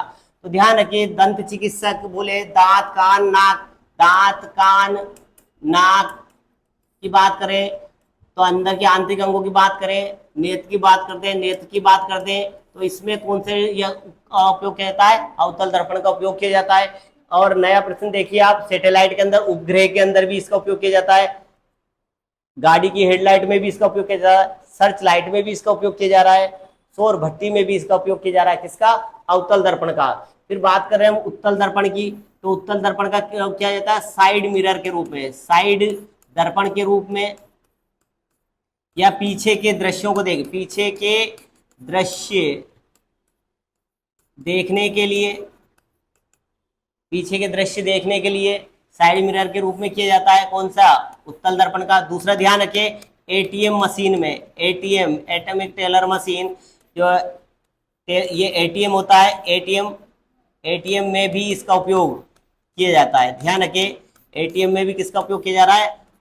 उत्तल दर्पण का उपयोग किया जाता है।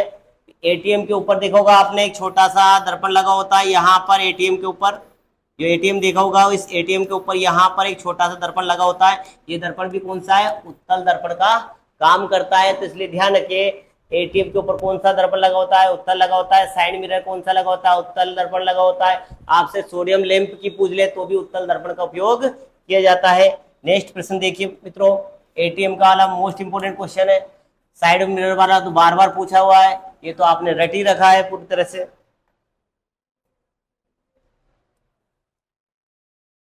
नेक्स्ट प्रश्न देख रहे हैं मित्रों,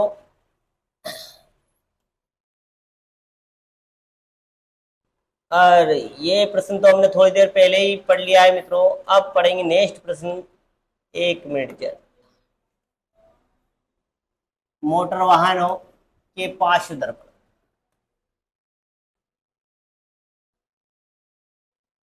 मोटर वाहनों के पार्श्व दर्पण द्वारा एक वस्तु का बनाया गया प्रतिबिंब होता है। ध्यान रखें, मोटर वाहन जो पार्श्व दर्पण, पार्श्व दर्पण बोला, मोटर वाहन बोला, तो आपके दिमाग में क्या आ जाना चाहिए? सीधा सीधा भी जस्ट थोड़ी देर पहले बोला, यहाँ पर जो दर्पण लगा होता कौन सा लगा था? उत्तल। बोला ना मैंने, कौन सा दर्पण? उत्तल। और उत्तल दर्पण सदैव कैसा प्रतिबिंब बनाता है? सीधा बनाता है, आभासी बनाता है, और वस्तु से छोटा बनाता है। कैसा बनाता है? सीधा बनाता है, आभासी बनाता है, वस्तु से छोटा बनाता है। भाई छोटा प्रतिबिंब बनाएगा तभी तो पीछे के सारे दृश्य दिखेंगे। जिसे आपने देखा वाहनों के पीछे ये दर्पण लगा है, अब यहाँ के चित्र जो आपको दिखेंगे, यहाँ दिखेंगे, या तभी दिखेंगे जब छोटे बनेंगे, वरना पीछे के इतने सारे जो चित्र हैं वो कैसे दिखेंगे? तो यहाँ दर्पणों में छोटा चित्र प्रतिबिंब बनता है। कौन सा?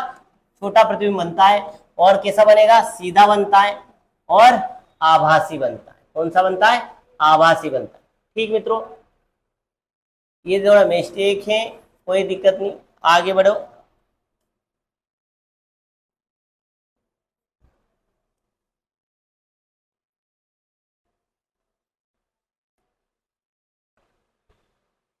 देखो मेरे, यदि गोलीय दर्पण की वक्रता त्रिज्या, गोलीय दर्पण की जो वक्रता त्रिज्या की बात करें, वक्रता त्रिज्या, ये गोलीय दर्पण की वक्रता त्रिज्या आपने देखी होगी। वक्रता त्रिज्या की बात करें अपन, यहां से यहां तक गोलीय दर्पण, गोलीय दर्पण की वक्रता त्रिज्या आर, ठीक। वक्रता त्रिज्या, फोकस दूरी एफ हो, वक्रता त्रिज्या कितनी दे रखी हो, त्रिज्या आर दे रखी हो, त्रिज्या क्या दे रखी है, आर, और फोकस दूरी क्या दे रखी है, फोकस दूरी एफ, ये क्या है, फोकस दूरी हो, तो निम्न में से संबंध होगा। प्रश्न आया हुआ है मित्रों, आरपीएससी का एलडीसी भर्ती के अंदर आया हुआ ये प्रश्न है, हम पुराने पेपरों के संग्रह से ढूंढ के लाए हैं आपके लिए।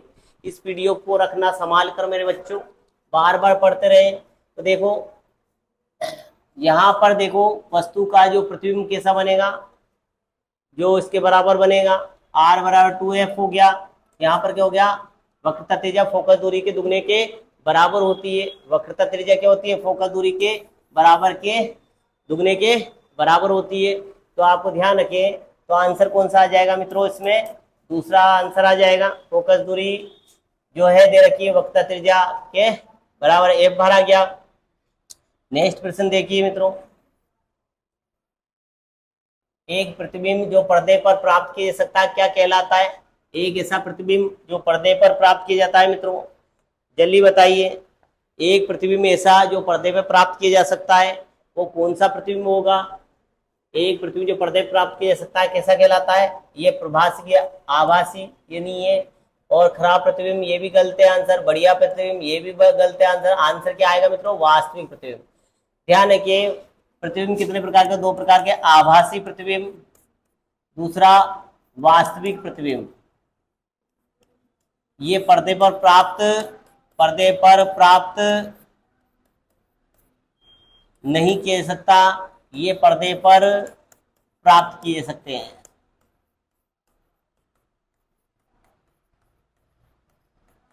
ध्यान रखिए मित्रों, ये पर्दे पर प्राप्त नहीं किए सकते, जबकि पर्दे पर प्राप्त किए सकते हैं। तो ये पूछ रहा पर्दे पर किए लिया जा सकता है, तो कौन सा प्रतिबिंब आएगा, वास्तविक प्रतिबिंब। कौन सा प्रतिबिंब आएगा मित्रों, वास्तविक प्रतिबिंब।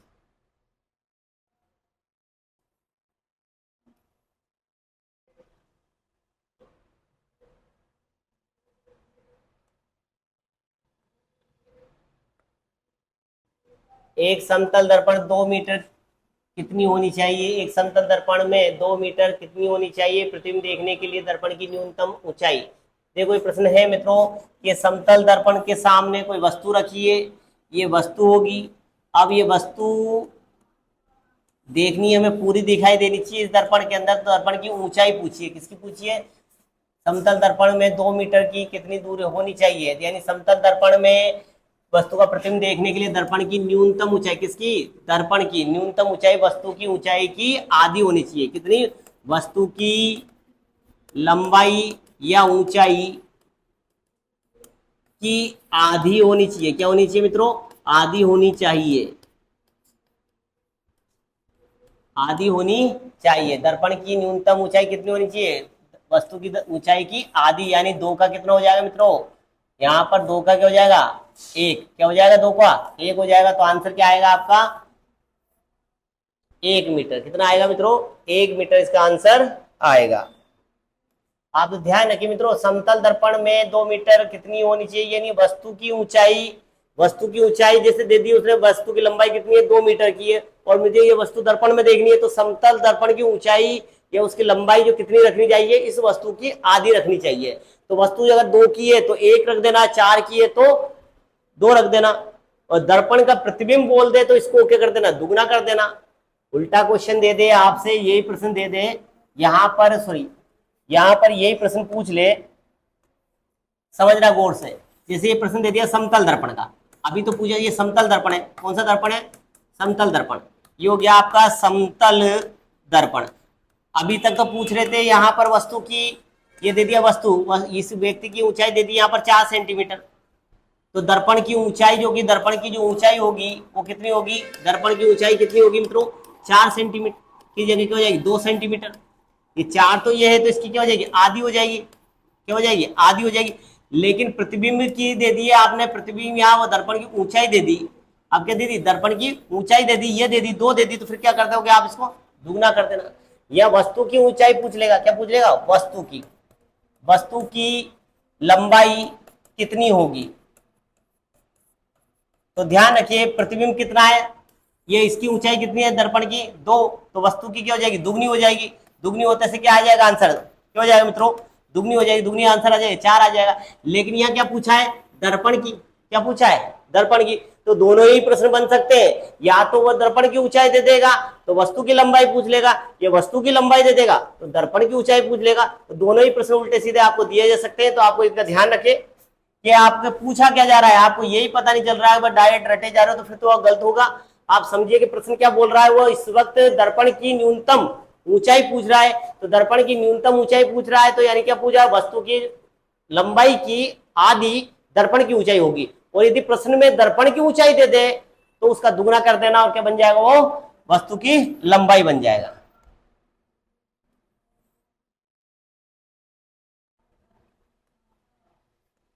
देखो मित्रों, बात करें अब किसी पर,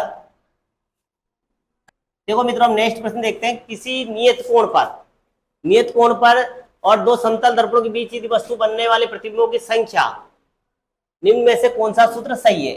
कुल मिला के प्रश्न क्या है, या प्रतिबिंबों की संख्या का फॉर्मूला क्या है।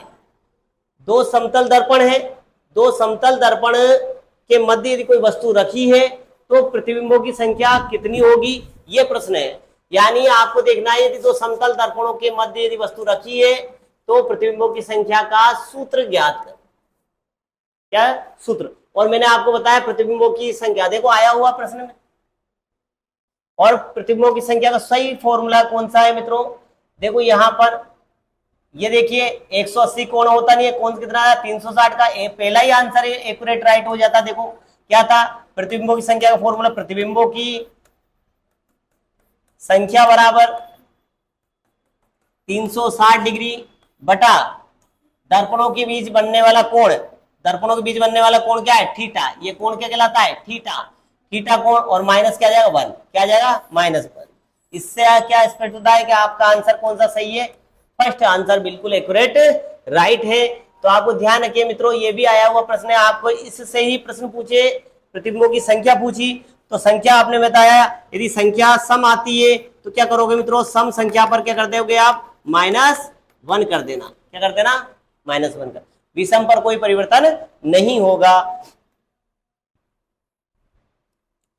इस प्रकार हमने जो पेपरों में आए समतल दर्पण, सामान्य दर्पण, समतल दर्पण, प्रकाश के परावर्तन से जो प्रश्न आए हैं उनका एनालिसिस किया। इससे आपको ये शायद आगामी पेपरों में क्या मदद मिलेगी कि किस तरह के प्रकाश के परावर्तन से टॉपिक आए। किससे आए मित्रों, प्रकाश के परावर्तन से। प्रकाश के परावर्तन से जो टॉपिक आए हैं उनसे किस तरह के प्रश्न बने हैं। आप प्रश्न को हर देखिए, कोण का प्रश्न पूछा उसने, परावर्तन में क्या, परावर्तन, प्रकाश के परावर्तन में क्या पूछा है उसने, प्रकाश के परावर्तन से कोण पूछा है, ठीक। दूसरा प्रश्न देखो आप, समतल दर्पण से पूछा है, समतल दर्पण से पूछा है। दूसरा आप देखिए इसमें बनने वाले प्रतिबिंब, उत्तल दर्पण और अवतल दर्पण का उपयोग से पूछा, उत्तल दर्पण और अवतल दर्पण के उपयोग से प्रश्न पूछे। तो 3 टॉपिकों से ज्यादा प्रश्न पूछे जा रहे हैं। तो आप ध्यान रखिए मित्रों, ये प्रकाश के परावर्तन से संबंधित प्रश्न हमने एनालिसिस करे थे। नेक्स्ट जो वीडियो आएगी इसमें हम चतुर्थ श्रेणी के 4th ग्रेड की भर्ती के जो पेपर है टॉपिक वाइज ऐसे ही आपके सामने पेश करते जाएंगे। इन्हें आप संग्रह करें और तैयारी करें, इनसे देखकर कि किस तरह के पेपर आए, क्वेश्चन आए, इनका सॉल्यूशन कैसे होगा। आगामी हम टॉपिक हम उठाएंगे, जैसे भी आज प्रकाश का वाला प्रकाश का परावर्तन टॉपिक पूरा करा, इसी प्रकार हम धातु का, कार्बनिक यौगिकों की बात करेंगे, धातुओं की बात करेंगे, परावर्तन की और उसकी बात करेंगे, और रासायनिक अभिक्रियाओं की बात करेंगे। नमस्कार।